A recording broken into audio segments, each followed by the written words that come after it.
Halo, teman-teman penderita diabetes mellitus atau yang biasa disebut penyakit kencing manis yang disingkat secara keren DM, baik yang tipe 1 maupun yang tipe 2 yang ada di seantero Indonesia pada umumnya, terutama bagi mereka yang di antara anggota keluarganya ada yang mengidap diabetes. Ikutilah pengalaman saya ini.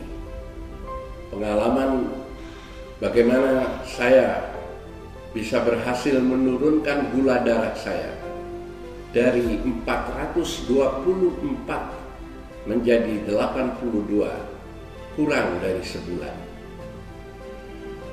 Assalamualaikum warahmatullahi wabarakatuh. Perkenalkan, nama saya Usamah Said. Usia 78 tahun, penderita diabetes tipe 2 sejak hampir 40 tahun yang lalu. Syukur alhamdulillah, selama menderita diabetes itu, jantung saya maupun tekanan darah saya normal. Kalaupun ada gangguan kesehatan, umumnya ringan-ringan saja, seperti mah, sinusitis, atau eksim. Meskipun demikian,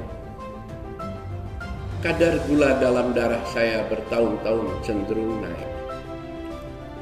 Pertama kali saya mengetahui bahwa saya menderita diabetes di tahun 1983 ketika sedang presentasi di sebuah kelas marketing. Tiba-tiba saya terduduk dan tidak sadarkan diri. Dokter UGD yang memberitahu saya bahwa gula darah saya pada waktu itu nyaris mencapai 600. Dari pemeriksaan, setelah diketahui bahwa kedua orang tua saya juga menderita diabetes, dokter itu menyimpulkan bahwa saya kemungkinan menuruni kedua orang tua saya tersebut. Sejak saya mengetahui bahwa saya menderita diabetes, sampai akhir Mei tahun 2021 ini, almarhum ayah dan ibu maupun teman-teman yang selama ini bersama saya, termasuk dokter-dokter kepada siapa saya berobat, semuanya menghibur saya dengan mengatakan bahwa saya harus membiasakan diri dengan penyakit ini, karena diabetes tidak ada obatnya, kata mereka.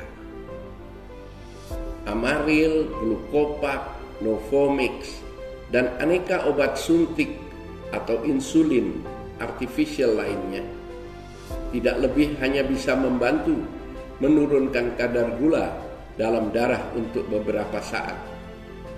Karena bila kita makan lagi, mau tidak mau, kita harus minum obat atau suntik insulin lagi untuk menjaga keseimbangan kadar gula tadi. Saya sendiri lebih dari 20 tahun pemakai suntikan insulin. Terakhir dosis insulin saya sudah mencapai 20 IU pagi, 20 IU siang, dan 20 IU malam.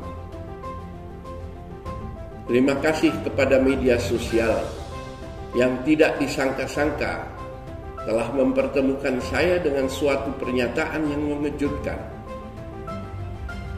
Seorang kawan yang kebetulan rektor universitas di mana saya bekerja men-share sebuah pesan dari komunitas anti-diabetik tanpa obat, tanpa ramuan, dan tanpa alat.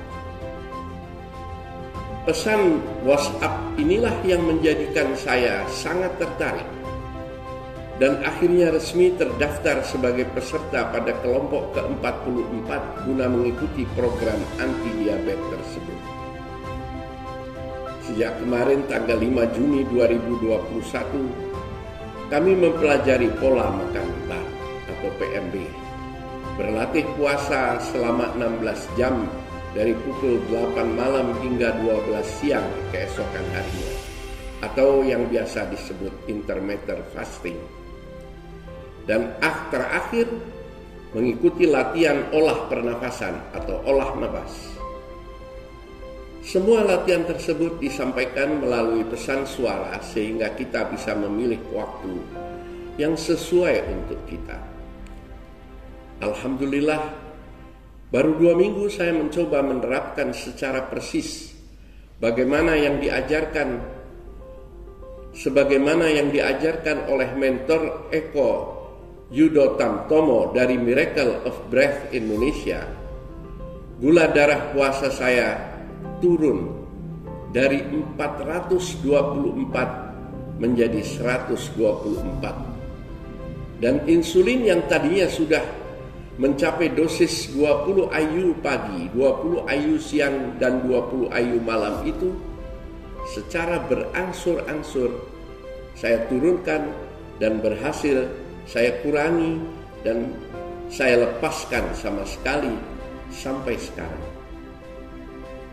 Bahkan yang lebih dramatis lagi, baru saja pada hari pertama saya mengikuti olah napas pada pagi hari, gula darah setelah latihan 30 menitan kurang lebih bisa turun sampai 82.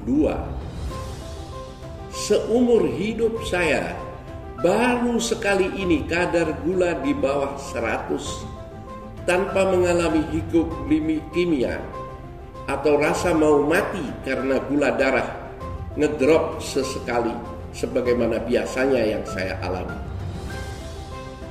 Saya mulai merasa segar karena turunnya kadar gula sampai 82, bukan karena insulin atau obat, tapi karena keyakinan saya pada apa yang diajarkan oleh mentor Bapak Eko Yudo Tamtomo, bahwa Allah telah menciptakan diri kita ini sedemikian sempurna sehingga tubuh kita ini sesungguhnya bisa mengobati dirinya sendiri tanpa obat maupun tanpa ramuan. Apa yang kami pelajari di komunitas MOBI atau Miracle of Breath Indonesia tersebut benar-benar seluruhnya ilmiah. Cukup berat memang untuk diikuti, apalagi oleh penderita diabetes yang sudah setua saya. Karena syaitan pun hampir setiap hari datang menggoda untuk curi-curi makan pantangan, yaitu 1001 macam kenikmatan yang selama ini saya nikmati, 1000 macam kegemaran yang selama ini saya gemari, maupun kesukaan dan kebiasaan makan saya yang sudah kita jalani puluhan tahun, seperti cake, buah-buahan, dan sayur-sayuran yang semuanya tiba-tiba harus saya pantang, tiba-tiba menjadi pantangan sebagai syarat sembuh dari diabetes. Satu yang paling berharga dari sekian banyak pengetahuan baru yang saya pelajari di komunitas MOBI ini adalah satu kenyataan yang saya buktikan sendiri, bahwa pikiran yang tidak tenang atau perasaan yang terganggu, apalagi marah yang tidak menentu, merupakan pemicu gluconeogenesis, yaitu naiknya kadar gula darah yang ditimbulkan oleh diri kita sendiri. Bagaimana hal itu bisa terjadi? Panjang ceritanya. Sebaiknya kalau mau tahu, Anda gabung Miracle of Breath Indonesia, karena perlu sebulan sedikitnya untuk memahami bagaimana semua yang saya ceritakan di atas tadi bisa terjadi. Pada kesempatan ini saya ingin menyampaikan penghargaan dan ucapan terima kasih saya terutama kepada Bapak Eko Yudo Tamtomo, Mentor Miracle of Breath Indonesia, Bapak Warsono, pendamping setia para peserta, dan Ibu Mary serta Ibu Yuli, admin yang demikian rajin melayani dan menjawab pertanyaan kami. Semuanya telah bekerja dengan sukarela, penuh dedikasi dan cinta, melayani kami dan segenap anggota kelompok 044. Semoga amal bakti dan sumbangsih Bapak Ibu sekalian mendapat pahala yang berlipat ganda dari Tuhan Yang Maha Esa. Amin. Sekian dan terima kasih.